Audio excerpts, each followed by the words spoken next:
사회복지사이시며 전북 장애인 인권상담소장이신 김양욱님께서 오늘 세미나 발표를 소개하시겠습니다. 첫 번째로 발표할 대표자는 서울대학교 법학과를 졸업하시고 다지원 대표 변호사로 계시면서 MBC 이슈오타콘 진행자이시며 또 본 연구소 법률자문위원장을 맡고 있는 박지원 변호사를 소개하겠습니다. 박수로 환영해 주시기 바랍니다. 두 번째 발표자는 이남숙 시의원씨입니다. 한일장신대학교 교수를 역임하시고 사회학 박사이시고 전주시 의회 의원이시면서 본 단체의 정책 자문인으로 활동하고 계십니다. 다음에는 언론인으로서 한평생을 살아온 황승훈 국장님입니다. 전주대학교 법학과를 졸업하시고 중앙신문, 전남회의, 새만금신문 편집국장을 현재 하고 계십니다. 우리 황승훈 국장님 소개합니다. 오늘 이 세 분을 모시고 주옥 같은 말씀을 듣기로 하겠습니다. 또 진행하면서 간단하게 제가 또 이렇게 순서를 말씀드리도록 하겠습니다. 감사합니다.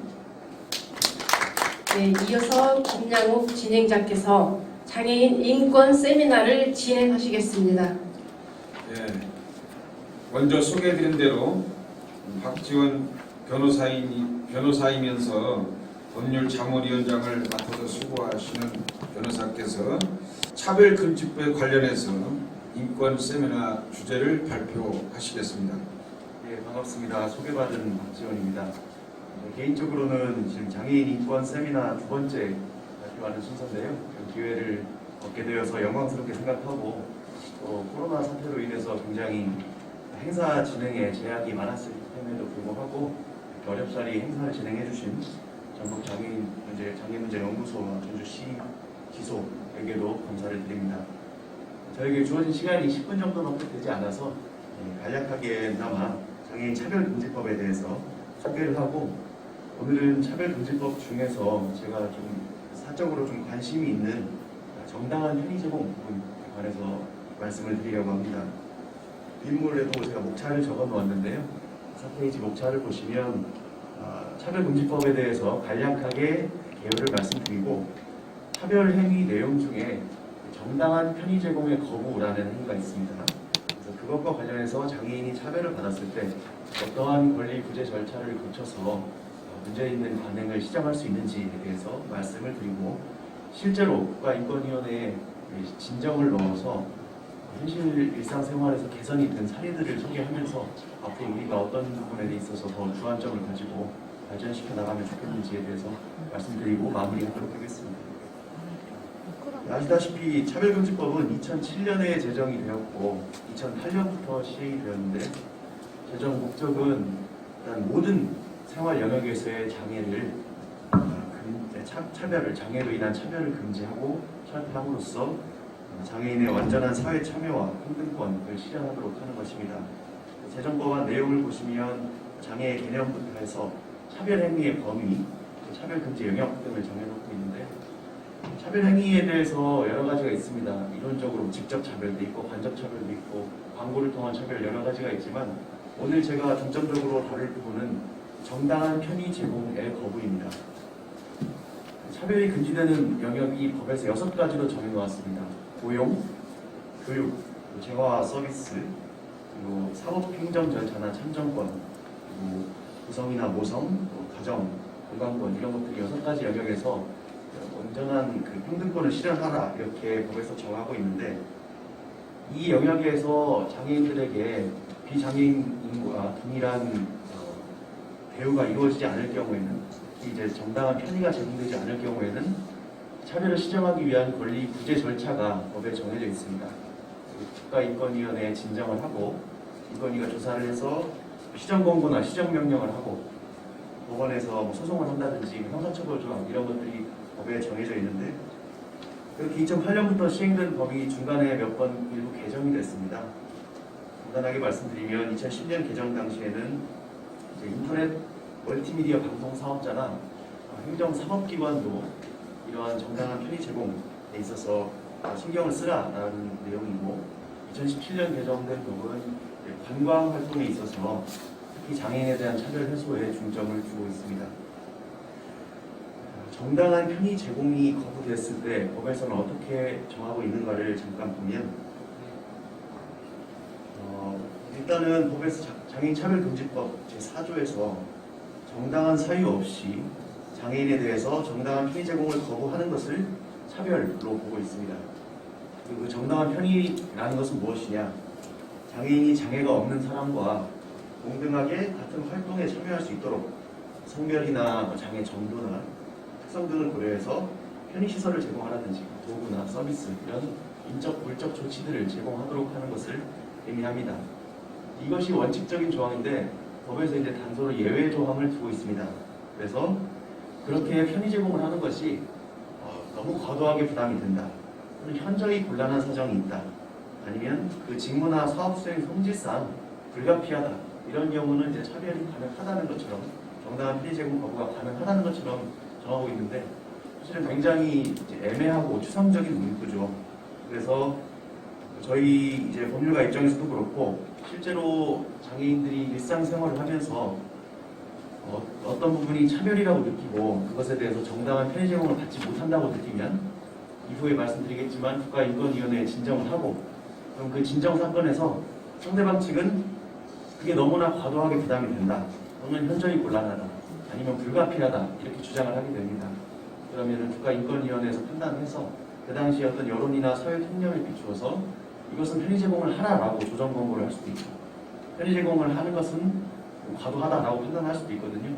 결국은 현실에서 이렇게 진정을 넣고 민원을 넣어서 한 발짝 한 발짝 해결돼 나아가는 것이 실제로 인권의 개선이라고 보기 때문에 제가 오늘은 그 권리구제 절차와 사례들을 조금 소개함으로써 향후에 참고하시기를 바라는 마음에서 오늘 짧게 글을 적어봤습니다. 국가인권위원회에 진정할 수 있는 접수 방법은 제가 유인물에 적어놓았습니다. 전화나 이메일이나 팩스나 방문 여러 가지가 있으니까 유인물을 참고하시면 되고 실제로 그동안 약 12년 정도 기간 동안 차별금지법이 시행되어 오면서 편의 제공 관련해서 진정이 접수되고 실제로 국가인권위원회에서 받아들여져서 상대방이 수용했던 민원 해결 사례들을 몇 가지 말씀드리겠습니다. 일단 고용 영역입니다. 시험이 많죠. 면접시험이나 공무원 필기시험 같은 곳에서 가령 손을 자유롭게 쓰지 못하는 장애인에게는 메모 대피를 허용하기도 하고 또 면접시험의 경우에는 장애 응시자가 자기에게 편의가 제공될 수 있다는 점을 미리 고지를 받아야 되고 그 절차도 사전에 고지를 받도록 그렇게 개선이 됐습니다. 또 선생님, 학교에서 장애인 교원의 경우에는 근로지원인이나 보조광학기기 같이 필요한 시설의 지원을 받을 수 있게 되었고요. 교육 영역에서는 학교에서의 승강기나 경사로 설치가 가장 흔한 진정 사례이고 그 밖에 장애 학생의 경우에는 학습에 지장이 없도록 의료 조치 같은 것들도 편의 제공을 받을 수 있게 되었습니다. 제가 이제 특별히 관심을 갖는 부분은 재화와 용역의 등급 이용 영역입니다. 그래서 이제 우리가 흔히 일상생활에서 말하는 돈을 주고 사는 쇼핑이나 물건을 주고 살 수도 있고 서비스를 살 수도 있죠. 그런 부분에 있어서 비장애인과 비교했을 때 합리적 이유 없이 차별을 받는다라고 느끼신다면 인권위 진정을 통해서 소소하지만 차별을 시정할 수 있는 굉장히 중요한 분야입니다. 예를 들면 청각장애인의 경우에 전자문자 안내판에 대해서 제공이 되고 또 버스를 이용할 때도 시각장애인용 음성 촉각 정보가 제공이 되도록 되어 있고 또 은행 ATM의 경우에는 영업점마다 최소 1대 이상은 시각장애인이 사용할 수 있도록 하는 ATM이 배치가 됐습니다. 구청이나 이런 청소년 수련관 같은 경우에 장애인이 참여할 수 있도록 수용 프로그램을 마련하거나 병원에서 진료 기록을 발급받을 때 시각장애인에게는 음성 변환 바코드를 생성해서 제공하도록 하는 등 굉장히 어떻게 보면 큰 거창한 것이 아니고 일상생활에서 소소하게 그렇지만 실제로 불편을 몸소 느끼시는 부분에 대해서 차별 시정이 되어 왔습니다. 그 밖에도 우편 취급국, 우체국에 확대경을 설치한다든지 음식점에 경사로를 설치한다든지 홈페이지에 이제 더 쉽게 접근할 수 있도록 마련한다든지, 문화시설을 이용할 때 시각장애인이 요구하면 보조 인력을 배치하라든지, 아파트에 장애인 전용 주차구역을 이제 없앴다가 다시 만들어 달라든지, 아니면 영화관에서 영화를 볼 때 피난 안내하는 영상물에 수화를 제공한다든지 이런 것들의 사례가 있었습니다. 그 밖에도 참정권 영역에서도 투표소를 선정할 때 좀 접근 가능한 곳으로 한다든지, 수사 단계에서 장애인들에게 좀 편의가 제공되도록 한다든지, 토지가 수용이 됐을 때 보상 협의 안내 같은 것을 점자로 인쇄해서 보내주도록 한다든지, 선거 방송 화면을 보낼 때 다자 토론의 경우에는 수어 통역사를 2명 이상 배치하도록 한다든지, 이런 것들이 모두 실제로 피해를 입은 장애인 또는 그 사실을 알게 된 다른 이 장애인들이 인권위원회에 진정을 해서 해결을 해낸 사례입니다. 이제 앞으로도 우리가 지금까지는 주로 국가나 공공기관, 행정이나 교육 같은 공공의 영역에서만 이러한 진정 해결이 이루어져 왔는데, 개인적으로는 앞으로 영화를 관람한다든지 커피숍에 간다든지 은행이나 학원 같은 사교육기관 이런 것을 운영할 때도 이처럼 문화나 상업 같은 일상적인 시설에서 조금 더 정당한 편의 제공 부분이 확대될 여지가 있지 않나라고 생각하고, 실제로 일상생활을 하시면서 그러한 차별을 겪고 계신 분이 있다면 본인 또는 주변에 알려서 인권위원회 진정을 통해서 해결하는 절차도 한번 고려해 보시기 바랍니다. 특히 이번 코로나 국면에서는 사실 의사소통 지원 영역에서의 편의 제공 부분이 더 많이 문제가 됐습니다. 통역 서비스도 중단이 될 때가 있었고, 재난지원금을 신청한다든지 온라인 동영상 강의를 시청할 때 시각장애인이나 청각장애인들이 어려움이 많았고, 온라인 결제 같은 것들이 활성화되면서 그 부분에 대한 어려움도 많이 호소가 돼서 이런 의사소통 지원 영역에서의 편의 제공 부분도 앞으로 우리가 좀 더 주안점을 두고 개선하는 것을 지켜봐야 할 영역이라고 생각됩니다. 결국은 이렇게 장애인들이 직접적으로 일상생활에서 겪는 불편에 대해서 적극적으로 권리 구제를 모색하심으로써 앞서 말씀드린 제공하는 기관이 과도한 부담이라거나 현저히 곤란하거나 업무상 불가피해서 차별할 수밖에 없었다라고 하는 이런 예외적인 영역들을 점차 좁혀가려는 시도가 실천적으로 필요하다고 판단됩니다. 네, 이상 마치겠습니다. 네, 우리 박지원 변호사께서 특히 중점적으로 장애인 편의에 관해서 이렇게 말씀을 드렸습니다. 편의시설에 관한 법률이 시행돼서 장애인들이 편리한 이동에 대한 여러 가지 제도가 실시는 되고 있습니다. 그런데 전주시에서도 작년에 한 2일간 장애인 주차장 이용에 대해서 이렇게 조사를 해봤어요. 이틀간에 약 67건이 적발이 돼가지고 정말 장애인에 대한 주차장 이용도 가로막는 이런 사건들이 정말 비일비재한 것 같습니다. 앞으로 실생활에서 장애인 편의시설을 잘 돼 있는 데서 모든 생활에 제약이 안 가고 또 차별받지 않는 그런 세상이 되어야 될 것 같습니다. 그래서 시민의식 같은 것이 좀 실종이 됐다 이렇게 말씀드릴 수도 있겠습니다. 우리가 오늘 이런 세미나를 갖는 것도 바로 모든 영역에서 차별을 받지 않아야 된다고 하는 그러한 인권적인 차원에서 하고 있습니다. 박지원 변호사께서 실생활에서 겪는 차별, 편의, 미제공 등에 대해서 적극적으로 권리구제를 모색함으로써 과도한 부담, 현저히 곤란한 상황, 업무상 불가피한 사유 등의 예외 영역을 실천적으로 좁혀나갈 필요가 있다. 이렇게 결론에 말씀을 드리고 있습니다. 다음에는 발표해드린 대로 이남숙 시의원께서 현재도 장애인 복지, 사회복지에서 많은 의회 활동을 하고 계십니다만은 발표에 말씀을 드리겠습니다.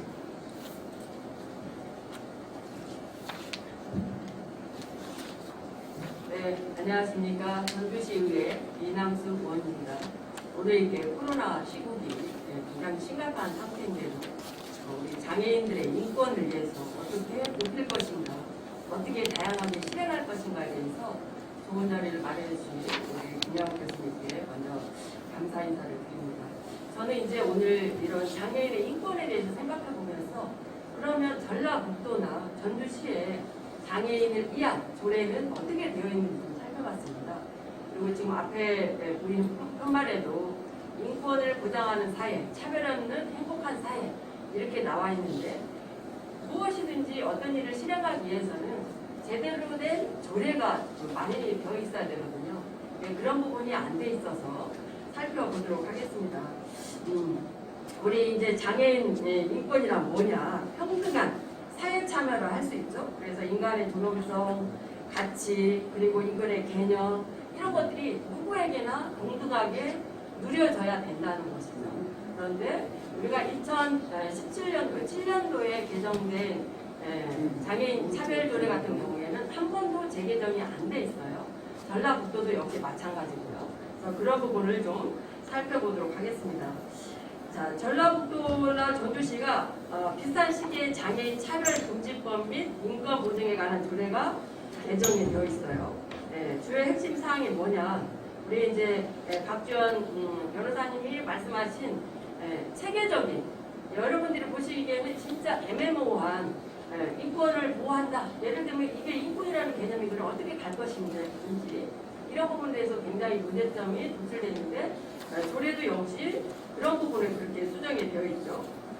그리고 조례 제정 이후에 한 차례도 개정이 안 되어 있어요. 그래서 제도화 측면에서 굉장히 아쉬운 대목이 많다 이런 것들이죠. 장애인 복지법이 제59조 11에서도 광역 지자체에 명시된 장애인 권익 옹호기관의 설치 및 기능의 근거 규정이 2017년도에 마련되어 있습니다. 그런데 전라북도에 이렇게 인권 옹호기관이 설치가 되어 있지만 아시다시피 여러 가지 문제점도 파생되어서 나타나고 있고 이런 14개 시군에 연관이 되어서 옹호기관이 제대로 된 역할 수행이 미비하다.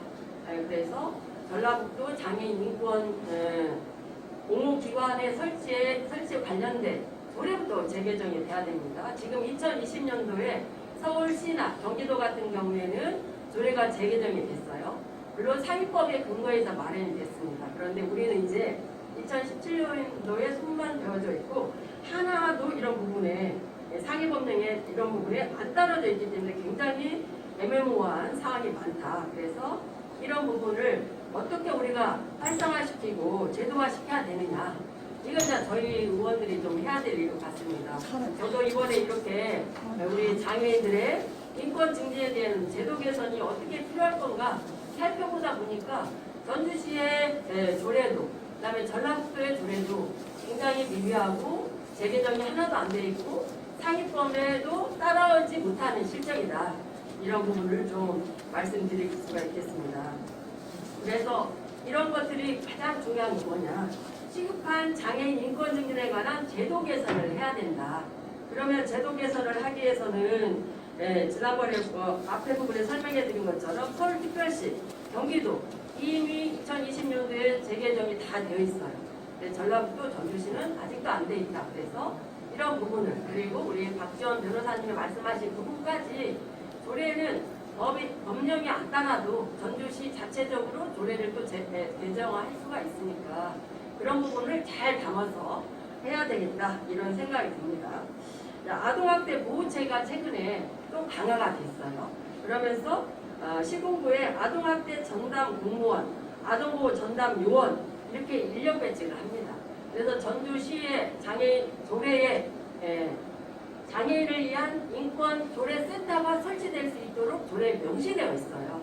그런데 전주시에 장애인 인권 조례센터가 없고요. 지금 전주시 소속의 인권센터가 설치되어 있는데 그럼 그 인권에 장애인들은 인권을 무슨 문제가 발생했을 때 여기서 담당할 수 있느냐 알아봤더니 그냥 시에 소속된 산하기관 그다음에 시 관련된 공무원들만 인권에 관련된 문제가 있다면 거기에서 도움을 받을 수가 있는 거예요.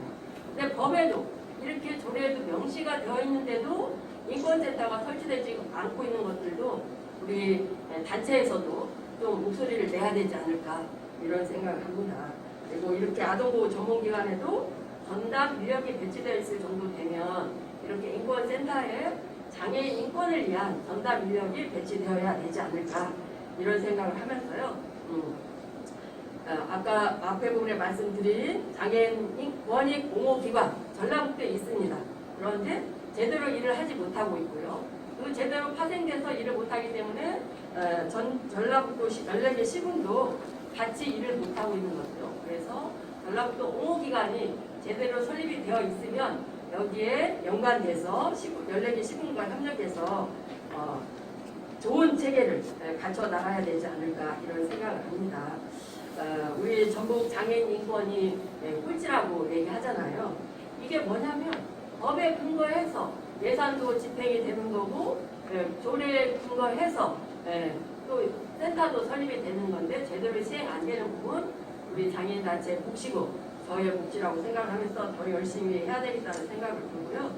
또 인권 증진에 관한 이런 제도적 개선의 부분이 새롭게 정의돼야 된다. 제가 오늘 보면서 이런 발표를 통해서 공부를 하면서 서울시나 경기도나 이런 조례를 살펴봤어요.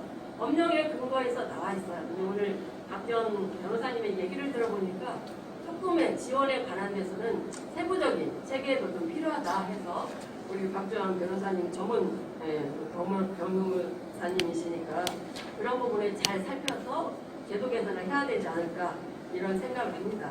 그래서 제가 오늘 이런 장애인 인권에 대해서는 우리 제도 개선이 정말 필요하다. 제도 개선을 위해서 우리 교수님이랑 우리 변호사님이랑 또 우리 성승훈 발표자 하시는 분이랑 같이 힘을 모아서 또 우리 앞에 계시는 여러분들하고 같이 힘을 모아서 이번에 2021년도에 새로운 장애인 차별금지법 또 인권에 관해서 우리가 조례를 잘 개선할 수 있도록 그래서 여러분들이 조례에 근거해서 다양한 복지 혜택을 받을 수 있도록 노력하겠습니다. 감사합니다. 이상 마치겠습니다. 네. 현장에서 사회복지나 특히 장애인복지에 열정을 갖고 있으면서 지금 여러 가지 제도 개선이 필요하다. 또 상위 법에 있던 어떤 조례 같은 걸 만들어서 전라북도나 전주시에서 과감히 실천해야 된다. 이런 말씀도 하셨고 또 장애인 권익 공호 기관이 있긴 있으나 제 역할을 못하고 있고 또 14개 시군과 같이 연계해서 무엇인가 장애인 인권에 대해서 좀 활발히 제도가 실시돼야 된다는 그런 말씀도 하셨습니다. 사실은 방금도 은남수 의원께서 얘기했지만 작년에도 보면 장애인 학대나 장애인 인권, 복지가 전국에서 이렇게 하위권에 있다고 신문이나 방송에서 대서특필로 많이 나오고 있습니다. 장애인 채용 공무원이랄지 이런 것까지도 작년에 보니까 장애인 고용률이 3.17% 기록을 하긴 했다고 이렇게 돼 있어요. 그러나 의무 고용률 미충족으로 이렇게 판정이 됐습니다. 전라북도에도. 그래서 아쉬움이 있습니다. 그러면 왜 장애인들을 이렇게 무시하고 인권에 대해서 우리가 오늘날 이렇게 얘기를 해야 될까? 이걸 살펴보면 장애인 차별이 원인이 뭐냐 봤을 때 일단 사회적으로 장애인은 좀 무능한 존재다 이런 말을 좀 많이 인식되어 있고 또 전통적인 관습에서도 왜곡된 편견이 많이 있었어요. 과거의 장애인들은. 저도 어린 시절 때 정말 그런 시절을 보냈던 기억이 있습니다. 그다음에 또 장애인들은 경제적 약자다, 또 뭐 지식이 부족하다, 뭐 등등 해가지고 장애만 입으면 멀쩡한 사람도 다르게 생각하는 이 사회가 너무나 인식 변화가 좀 돼야 된다. 물론 많이 변화는 되고 있습니다. 우리나라에서 88 올림픽을 계기로 해서 정말 다른 나라의 부끄러운 그런 장애인 수준, 복지 수준이었지만 그걸 계기로 해서 속된 말로 다른 나라에 쪽팔리기 싫어서 그때부터 갑자기 이제 장애인 복지에 대해서 장애인 이동편이랄지 이런 것이 논의가 되고 화두가 되기 시작해서 그 이후로 많이 발전을 했습니다.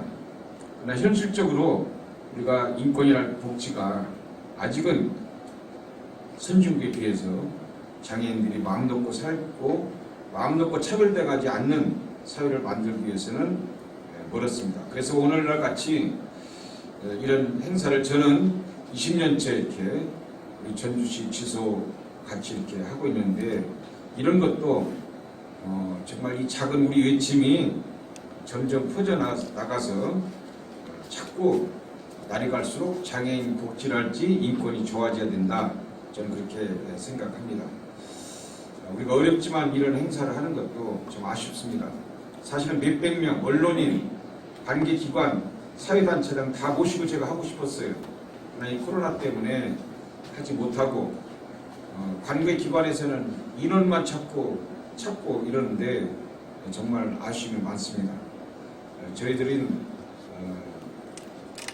정말 작년에도 시청 강당에서 약 350명을 모아놓고 성대히 했습니다만은, 그래서 많은 언론과 방송에서도 자꾸 이런 얘기를 화두로 던져줘야 사회인식이 되지 않느냐, 저는 그렇게 생각하는 차원에서 올해도 끝이지 않고 이런 행사를 갖는다, 이렇게 생각하면 되겠습니다.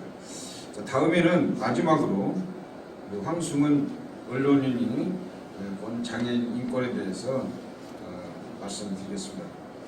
말씀해 주시죠. 여러분 반갑습니다. 저는 현황금일보 황승훈 편집국장입니다. 제가 이 행사를 몇 번째 저는 보고 있는 것 같은데,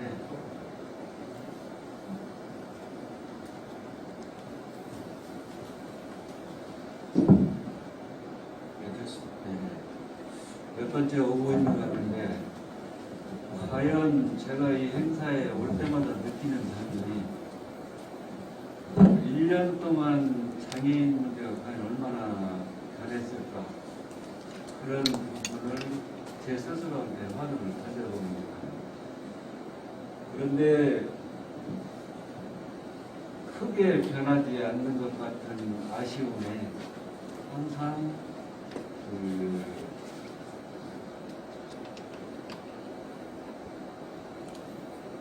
이런 자리가 앞으로도 계속 마련되고 사회적 관심이 더 커져야 하지 않을까, 그런 생각을 하게 됩니다. 근데 아까 그 사회자님이나 우리 박지원 변호사님이나 이남수 의원님 말씀을 하셨다시피 그 장애인에 대한 문제는 일단은 제도적, 시스템적 제도 마련이 일단 가장 중요하다고 생각합니다. 근데 그보다 더 중요한 것은 인식의 문제라고 생각합니다. 지금 우리나라 장애인 제도 문제가 그나마라도 제도가 없어서 이렇게 이 문제가 되고 있는 현안입니다. 있는 제도가 100% 잘 가동이 된다고 한다면 우리나라의 장애인의 인권 문제는 훨씬 더 진보되어 있을 것입니다. 그래서 법이나 제도나 시스템이나 이런 것들을 마련이 1차적으로 중요하고, 그것을 지키는 인식 문제, 이것이 대단히 중요하다고 생각합니다. 제가 오늘 발표하려고 하는 문제도 장애인 의무고용 문제를 딱 찍어서 부분적으로만 짚어보려고 합니다. 의무고용 제도가 없어서 장애인 의무고용이 안 되는 게 아니고, 의무고용 제도가 있는데도 불구하고 과태료를 물어가면서 고용을 했습니다. 그래서 전라북도의 그 산하기관, 소자나 이런 기관에 대한 15개 기관의 작년도 장애인 의무고용 실태가 과연 어땠는지 그 부분을 중점적으로 한번 올려봅니다. 그 장애인 고용, 그 의무고용 문제는 여러 가지 그동안에 변화가 좀 있었지만 2020년 기준, 그러니까 올 기준으로 장애인 의무 고용의 기준을 보면 상시 근로자가 50인 이상인 기업은 그 근로자 수의 3.1%를 고용해야 합니다. 특히 어떤 공공성 강화를 위해서 공무원과 지방자치단체, 공기업은 그보다 더 높습니다. 3.4%를 의무적으로 고용해야 됩니다. 그걸 지키지 않으면 과태료를 내야 됩니다.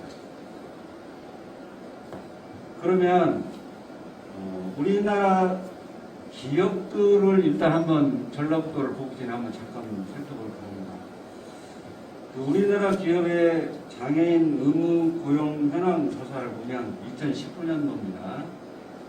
민간 기업의 경우에 28,470개소 중에서 42.5%가 의무 고용을 하고 있습니다. 나머지는 60%에 가까운 기업들이 의무 고용을 지키지 않고 있습니다. 그들이 내는 과태료가 어마어마합니다. 그 돈을 물으면서도 고용을 않습니다. 그 다음에 직접적으로 전라북도 산하기관을 한번 보겠습니다. 전라북도 그 산하기관에는 15개 기관이 있습니다. 15개 기관 중에 2019년도를 기준으로 해서 보면 2018년도에 비해서 약간 좋아졌습니다. 약간 한 2개소 정도가 의무고용을 더 지키는 숫자로 늘어났는데, 일단 그 기관별로 보면 남원 의료원이 의무고용이 2.4%, 아까 공공기관이나 공무원 여기는 3.4%라고 했습니다. 그 다음에 자동차 융합기술원이 2.2%, 전북 테크노파크가 1.41%, 전북연구원이 1.33%, 전북개발공사가 1.12%입니다.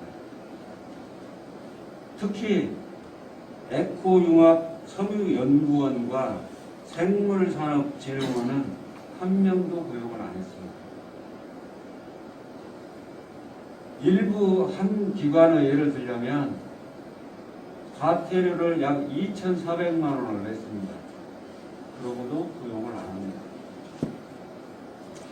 그래서 15개 기관 중에 절반에 가까운 7개 기관이 장애인 고용 촉진 및 직업재활법에서 정한 장애인 의무 고용률 3.4%를 지키지 않고 있습니다. 이게 법이 없어서 안 지키는 게 아니지 않습니까? 그래서 이 15개 기관 중에 2018년도에는 9개 기관이 안 지켰는데 2019년도에는 7개 기관이 안 지켰어요. 2개 기관이 늘었습니다. 그래서 조금 개선은 됐습니다. 근데 이들 그 기관이 그 장애인을 고용하지 않는 그 행태를 보면 좀 머리가 저어집니다. 이 장애인들 채용 과정을 보면요, 일부 기관입니다. 일부 기관에서 장애인을 채용하기 위해서는 어떤 경쟁을 거쳐야 될 거 아닙니까? 그냥 아무나 데려다 쓸 수는 없잖아요. 그런데 장애인들을 채용하는데 장애인들끼리 경쟁을 시켜서 뽑는 방법이 가장 좋습니다. 장애인들과 비장애인을 경쟁을 시켜서 가산점을 조금 주고 경쟁을 시켜볼 장애인이 뽑힐 확률은 매우 적습니다. 그러다 보니까 장애인들도 장애인 고용 공고가 나와도 응모를 안 씁니다. 그러면 또 그 뽑는 기관에서는 뭐라고 그러느냐? 응시자가 없어서.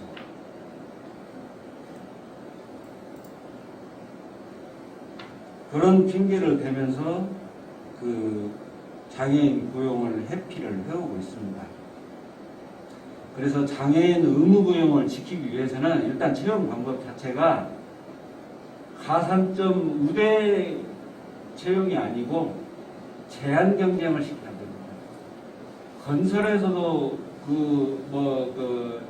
어떤 특정 부분에 제한 경쟁 입찰 제도라는 부분이 있는데 장애인 채용을 위해서는 장애인들끼리 경쟁을 시켜서 거기서 뽑아야 장애인들 의무 고용률이 높아질 수 있고 장애인들도 의지를 가지고 도전을 할 것입니다. 근데 그런 부분이 매우 잘못된 것으로 그렇게 됩니다.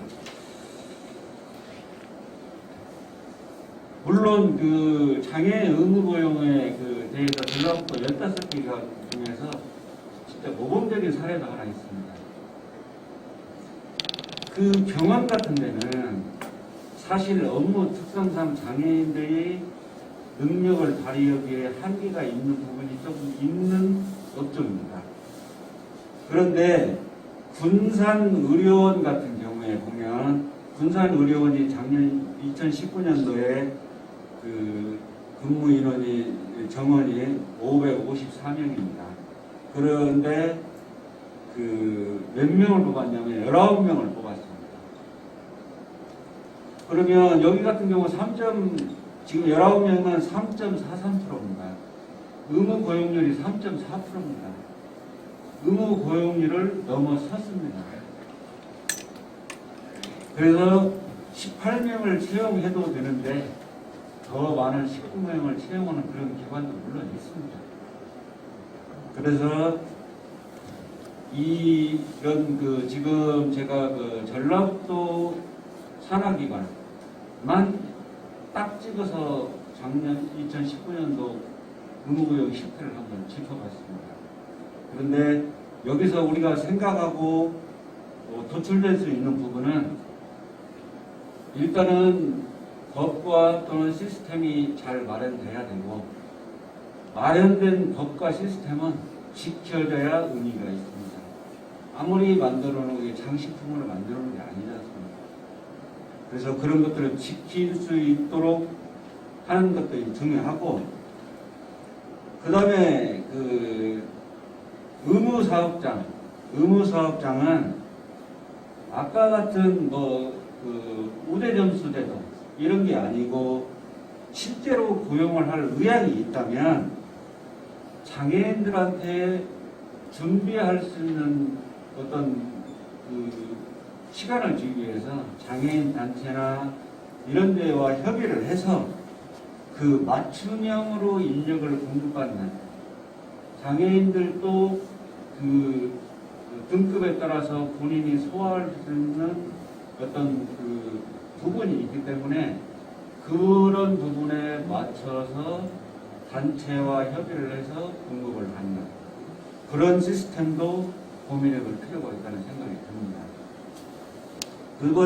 다음에 세 번째 마지막 결론으로는 장애인 관련 단체나 협회 이런 데서도 어떤 방법으로든 정부 지원이나 이런 것들을 이끌어내서 장애인들의 그 상황에 맞는 어떤 교육 시스템의 프로그램이나 이런 것들을 개발을 해가지고 상시적으로 그 준비태세를 갖추는 그래서 어떤 채용이나 이런 부분이 있다면 언제든지 도전할 수 있는 인력을 미리미리 만들어 놓는 그런 부분들이 노력이 좀 있어야 되지 않을까. 물론 이건 단체만의 노력으로는 되지 않고 정부나 이런 기관으로부터 그런 교육 프로그램이나 시스템을 갖추고 할 수 있는 그런 부분에 대한 협의나 노력이 잇따라야 될 것으로 생각이 됩니다. 그래서 단적으로 지금 한 군데만 산하기관만 찍어서 봤는데 이 대기업들은 그래도 좀 낫지만 중소기업이나 이런 데는 더 장애인 보호 문제가 심각합니다. 지켜지지 않는 것입니다.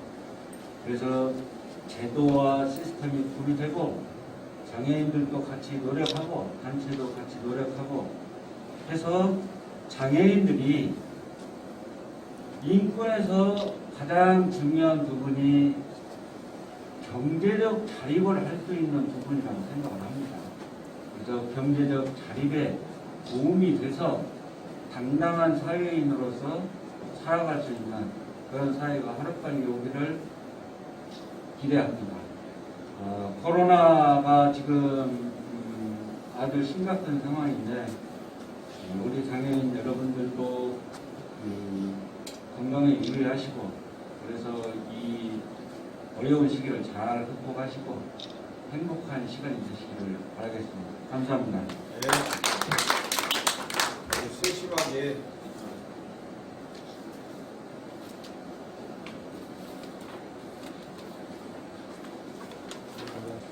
아주 세심하게 우리 황수정 국장님께서 한번 여러 가지로 한번 짚어봤습니다. 물론 장애인이 일자리를 갖게 하는 것도 정말 사회복지적으로 또 인권적으로 중요합니다.